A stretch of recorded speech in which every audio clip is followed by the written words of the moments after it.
بسم اللہ الرحمن الرحیم۔ زراعت سبق نمبر 1 کھیت۔ یہ جو مینڈوں سے گھرے ہوئے زمین کے قطعے تم دیکھتے ہو یہی تو کھیت ہے۔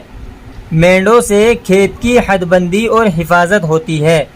مینڈو کہتے ہیں باڑ، قطعے ٹکڑے۔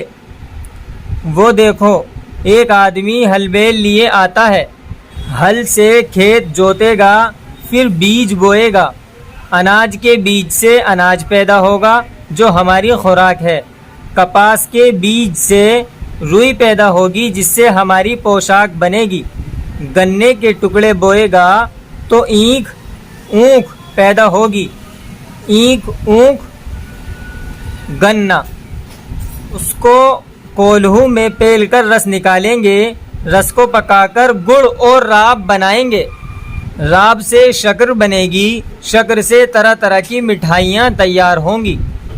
آہا یہ تو ہمارا پڑوسی دھن سنگھ ہے، اجی یہ بڑا محنتی کسان ہے، دل نکلنے نہیں پاتا کہ یہ اپنے کھیتوں پر موجود خوب جی لگا کر ہوشیاری سے کام کرتا ہے، اسی کی کمائی سے سارا کنبہ پلتا ہے۔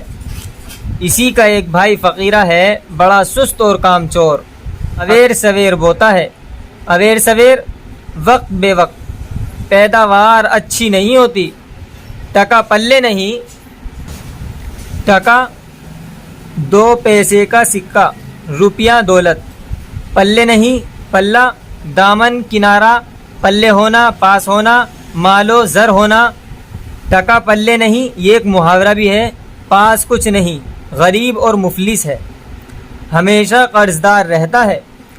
کھیت کیار کے کاموں کو کھیتی باڑی کاشتکاری یا زراعت کہتے ہیں۔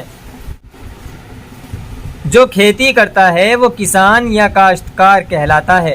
جو سویرے سویرے اپنے کھیتوں پر جاتا ہے اور اپنے کام میں جی لگاتا ہے وہی کھاتا کماتا اور نفع اٹھاتا ہے، اڑے وقت کے لیے کچھ بچاتا ہے۔